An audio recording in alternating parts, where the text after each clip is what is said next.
ഉപതെരഞ്ഞെടുപ്പുകളിൽ ആര് മത്സരിക്കണം എന്ന ചർച്ചയാണ് കോൺഗ്രസിൽ കാര്യമായി നടക്കുന്നത്.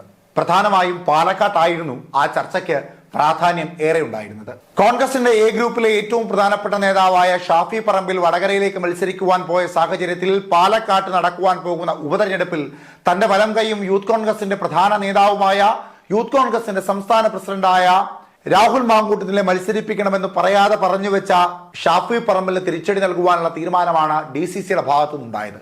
കാരണം DCC ഭരിക്കുന്നത് ഐ ഗ്രൂപ്പാണ്. ഐ ഗ്രൂപ്പിന്റെ പ്രധാനപ്പെട്ട നേതാവും DCC പ്രസിഡന്റുമായ എ തങ്കപ്പനെ സ്ഥാനാർത്ഥിയാക്കണമെന്നൊരു ആവശ്യം ഉന്നയിച്ചുകൊണ്ട് പാലക്കാട്ടെ സ്ഥാനാർത്ഥിത്വത്തിൽ തുരങ്കം വയ്ക്കുവാൻ ശ്രമിക്കുകയാണ് എ തങ്കപ്പൻ. അങ്ങനെ പാലക്കാട് എ തങ്കപ്പനെ സ്ഥാനാർത്ഥിയായി തീരുമാനിക്കുന്നതിൽ ചില വിഭാഗം ചർച്ച നടത്തുന്ന സാഹചര്യത്തിലാണ് ഡോക്ടർ സരിൻ എന്ന ഒറ്റപ്പാലത്തെ കോൺഗ്രസ് സ്ഥാനാർത്ഥിയായി മത്സരിച്ചിരുന്ന യുവ നേതാവും നിലവിൽ കോൺഗ്രസിന്റെ മീഡിയ സെല്ലിന്റെ പ്രധാനപ്പെട്ട നേതാവുമൊക്കെയായ സരിൻ AICC ജനറൽ സെക്രട്ടറിയും കോൺഗ്രസിന്റെ പ്രധാന ദേശീയ നേതാവുമായ KC വേണുഗോപാലിന് കത്ത് നൽകുന്നത്. തനിക്ക് പാലക്കാട്ടേക്ക് മത്സരിക്കുവാൻ ആഗ്രഹമേറെയുണ്ട് എന്ന് ബോധ്യപ്പെടുത്തിക്കൊണ്ടുള്ള കത്തിനെ പരിഗണിക്കാതെ ഇരിക്കുവാൻ കഴിയാത്ത സാഹചര്യവും ഇപ്പോൾ പാലക്കാട്ടെ സ്ഥാനാർത്ഥിത്വത്തെ സംബന്ധിച്ച് ഉണ്ട്. അങ്ങനെ പാലക്കാട്ടെ സ്ഥാനാർത്ഥിത്വ പ്രശ്നങ്ങൾ കൊടുമ്പിരി കൊണ്ടു നിൽക്കുന്ന സാഹചര്യത്തിലാണ് ചേലക്കരയിലും അത് പടർന്നു പന്തലിക്കുന്നത്. ചേലക്കരയിലെ ഉപതെരഞ്ഞെടുപ്പിൽ ആര് മത്സരിക്കണമെന്ന ചോദ്യങ്ങളൊന്നും അങ്ങനെ ഉന്നയിക്കപ്പെട്ടിട്ടുണ്ടായിരുന്നില്ല. അതിന്റെ പ്രധാന കാരണം ആലത്തൂരിൽ വമ്പൻ പോരാട്ടത്തിന് ശേഷം പരാജയപ്പെട്ടു പോയ രമ്യ ഹരിദാസിനെ ചേലക്കരയിൽ മത്സരിപ്പിക്കണമെന്നൊരു ആവശ്യം കോൺഗ്രസിനുള്ളിൽ നിന്ന് തന്നെ പരാജയത്തിന് തൊട്ടു പിന്നാലെ ഉടലെടുക്കുകയായിരുന്നു. ചേലക്കരയുടെ പ്രാധാന്യം എന്തെന്നാൽ ചേലക്കരയിൽ കാലങ്ങളായി വിജയിച്ചു വരുന്നത് ഇടതുപക്ഷമാണ്.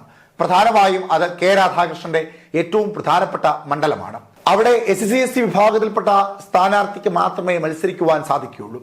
അങ്ങനെ വരുമ്പോൾ രമ്യ ഹരിദാസ് തന്നെയാണ് അവിടെ മത്സരിക്കുവാൻ യോഗ്യതയേറെയുള്ള നേതാവ് എന്ന തീരുമാനത്തിലേക്ക് കോൺഗ്രസിലെ മുതിർന്ന നേതാക്കന്മാർ ഒരു തീരുമാനമെടുക്കുമ്പോൾ, അല്ലെങ്കിൽ സ്വാഭാവികമായും ഒരു പരാജയത്തിന്റെ അനുകമ്പ തരംഗം രമ്യ ഹരിദാസിന് അനുകൂലമായി ഉണ്ട് എന്ന ബോധ്യത്തിന്റെ പുറത്ത് അവിടെ രമ്യ ഹരിദാസ് തന്നെ മത്സരിക്കട്ടെ എന്ന തീരുമാനമെടുക്കാൻ കോൺഗ്രസ് തയ്യാറെടുക്കുമ്പോഴാണ് നാളിതുവരെ അങ്ങനെ വലിയ ആവശ്യങ്ങളൊന്നും ഉന്നയിച്ചിട്ടില്ലാത്ത കോൺഗ്രസിന്റെ ഏറ്റവും പ്രധാനപ്പെട്ട പോഷക സംഘടനയായ KSU അവിടെ തങ്ങളുടെ വൈസ് പ്രസിഡന്റായ അരുൺ രാജേന്ദ്രനെ മത്സരിപ്പിക്കണമെന്നൊരു ആവശ്യം KPCC അറിയിക്കുന്നത്.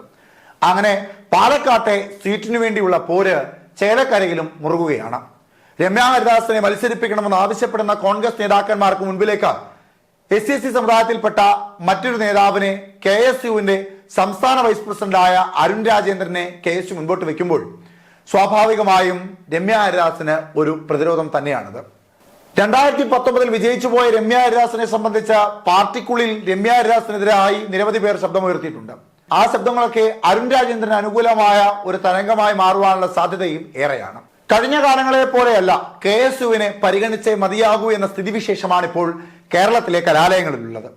കാലങ്ങളായി ക്യാമ്പസ് കലാലയങ്ങളിലെ തെരഞ്ഞെടുപ്പുകളിലെല്ലാം പരാജയപ്പെട്ടു പോയ KSU കഴിഞ്ഞ കാലങ്ങളിലെ ക്യാമ്പസ് തെരഞ്ഞെടുപ്പുകളിലെല്ലാം ഏറ്റവും ഒടുവിൽ നടന്ന തെരഞ്ഞെടുപ്പിൽ പോലും വമ്പൻ വിജയമാണ് കൈവരിച്ചിരിക്കുന്നത്. ഇടത് കോട്ടകളിൽ പോലും സഖ്യമായും അല്ലാതെയുമൊക്കെ വിജയത്തേരോട്ടം നയിക്കുവാൻ ശേഷിയുള്ള പ്രസ്ഥാനമായി KSU മാറുമ്പോൾ സ്വാഭാവികമായും അവർ ശബ്ദം ഉയർത്തുക തന്നെ ചെയ്യും. ഒരു ഉപതെരഞ്ഞെടുപ്പിൽ ആദ്യമായാണ് ഒരു പോഷക സംഘടന സീറ്റ് ആവശ്യപ്പെടുന്നത് എന്ന പ്രത്യേകതയും അരുൺ പ്രസാദിന്റെ ഈ സീറ്റ് ആവശ്യപ്പെടലിൽ വ്യക്തമായുണ്ട്. അരുൺ രാജേന്ദ്രൻ ഇടുക്കി സ്വദേശിയാണ്.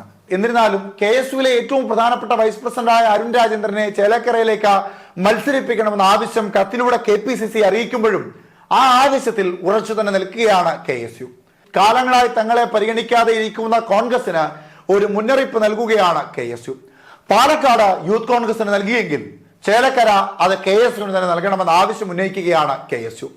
അങ്ങനെ യുവാക്കളെ കാലങ്ങളായി വേണ്ട രീതിയിൽ പരിഗണിക്കാതെ ഇരിക്കുന്ന രീതിയും സ്വഭാവവുമുള്ള കോൺഗ്രസിന്റെ മുൻപിലേക്ക് ചിന്തൻ ശിബിരിലടക്കം യുവാക്കൾക്ക് 50% പരിഗണന നൽകണമെന്ന ആവശ്യത്തെ മുറുകി പിടിക്കുന്ന തരത്തിലേക്കുള്ള ഒരു ആവശ്യം കൂടിയാണ് ചേലക്കരയിലെയും പാലക്കാട്ടെയും ഒക്കെ ഉപതെരഞ്ഞെടുപ്പുകളിൽ യൂത്ത് കോൺഗ്രസും KSUവും ഒക്കെ അവകാശവാദം ഉന്നയിച്ചു കൊണ്ടുവരുന്നത്.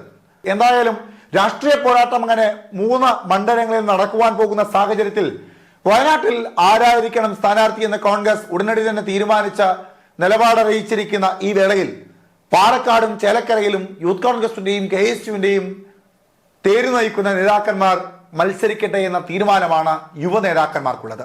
ഇനി അത് KPCC പരിഗണിക്കുമോ എന്നുള്ളതാണ് ഏറ്റവും പ്രധാനം.